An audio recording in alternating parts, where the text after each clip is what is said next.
ಬಂದು ಇಲ್ಲಿ ಬರೋದೇ ಒಂದು ಖುಷಿ ಆಗುತ್ತೆ. ಸಾಗರಕ್ಕೆ ಬರೋದು ಅದು ಬೆಳೆ ಅವ್ರು ಹೇಳಿದ್ದು ಅದು ಆರಾಮ ಬರ್ತಾ ಇರ್ತೀವಿ, ಒಂದು ಆತ್ಮೀಯತೆ.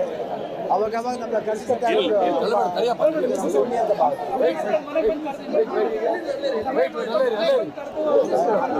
ಅಂತ ಫೋನ್ ಹೇಳಿದ್ದು ಬರ್ತಿಲ್ಲ, ಬಟ್ ಆದರೂ ಅವ್ರು ನಮ್ಮ ನೋಡೋ ಪ್ರೀತಿ ಅವರು ಆಸೆ ಜಾಸ್ತಿ ಬರ್ತಾ ಇರ್ತೀವಿ.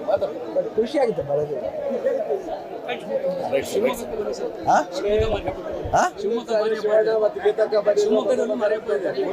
ಹೌದಾ? ಸಂಪೂರ್ಣ ಸಭೆ ಇರೋದ್ರಿಂದ ಬರ್ಲಿಕ್ಕಾಗಿಲ್ಲ. ಇವತ್ತು ಶಿವಣ್ಣರಿಗೆ ನಾವು ಮದಣ್ಣರು ಹೋಗಿ ಕಾರ್ಡ್ ಕೊಟ್ಟು ಬಂದಿದ್ದೀವಿ. ಅವರು ತಾಯಿ ಆಶೀರ್ವಾದ ಪಡೆದು ಹೋಗಬೇಕು ಅಕ್ಕರಿಗೆ ಹೇಳಿದ್ದೀವಿ. ಇವತ್ತು ಬಂದು ತಾಯಿಯ ದರ್ಶನ ಪಡೆದು ಹೋಗಿದ್ದಾರೆ. ಶಿವಣ್ಣವರು ಇದೇ ಥರ ಎನರ್ಜಿ ಆಗಿ 100 ವರ್ಷ ಕಾಲ ಬಾಳ್ಬೇಕು ಅನ್ನೋದು ಆ ದೇವಿಯಲ್ಲಿ ನಾನು ಸಹ ಬೇಡ್ಕೊಳ್ತೀನಿ. ಅವರು ಚೆನ್ನಾಗಿರಬೇಕು. ಯಾಕಂದರೆ ಕರ್ನಾಟಕದ ಚಕ್ರವರ್ತಿ ಯಾವಾಗಲೂ ಗಟ್ಟಿ ಇದ್ದರೆ ನಾವು ಗಟ್ಟಿ ಇದ್ದಂಗೆ ಅಂತ ಅರ್ಥ.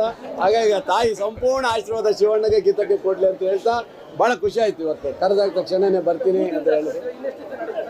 ಇದು ಒಟ್ಟು 9 ದಿವಸ ಜಾತ್ರೆ ಇದು. ಹಾಗಾಗಿ ಮೊನ್ನೆ ಸ್ಟಾರ್ಟಿಂಗ್ ಭಾಳ ಜನ ಬಂದಿದ್ದರು. ಹೋದ ವರ್ಷಕ್ಕಿಂತ ಈ ವರ್ಷ ಮತ್ತೆ ಡಬಲ್ ಜನ ಬರ್ತಾ ಇದ್ದಾರೆ. ಒಟ್ಟು ತಾಯಿಯ ದರ್ಶನ ಮಾಡೋಕ್ಕೆ ಬೆಂಗಳೂರು ಇದ್ದಂತೆ ಬರ್ತಾ ಇದ್ದಾರೆ. ಭಾಳ ದೊಡ್ಡ ಮಟ್ಟಕ್ಕೆ ನಡೀತಾ ಇದೆ. ಎಲ್ಲ ವ್ಯವಸ್ಥೆ ಮಾಡಿದ್ದೀನಿ, ಭಾಳ ಸುಂದರವಾದಂಥ ವ್ಯವಸ್ಥೆ, ಎಲ್ಲ ವ್ಯವಸ್ಥೆಯನ್ನು ಮಾಡಿದ್ದೀವಿ. ಸ್ಪೆಷಲ್ಲು ಎಲ್ಲದೂ ಬಿಟ್ಟಿದ್ದೀವಿ, ಬಸ್ಸು ಟ್ರೈನು ಎಲ್ಲ ಬಿಟ್ಟಿದ್ದೀವಿ. ಹಾಗಾಗಿ ಯಾವುದೇ ಸಮಸ್ಯೆ ಇಲ್ಲ. ಸ್ವಲ್ಪ ಜನ ಜಾಸ್ತಿ ಆಗಿರೋ ಬಿಟ್ಟರೆ ಬೇರೆ ಏನಿಲ್ಲ. ಒಳ್ಳೆ ರೀತಿ ಜಾತ್ರೆ ನಡೀತದೆ.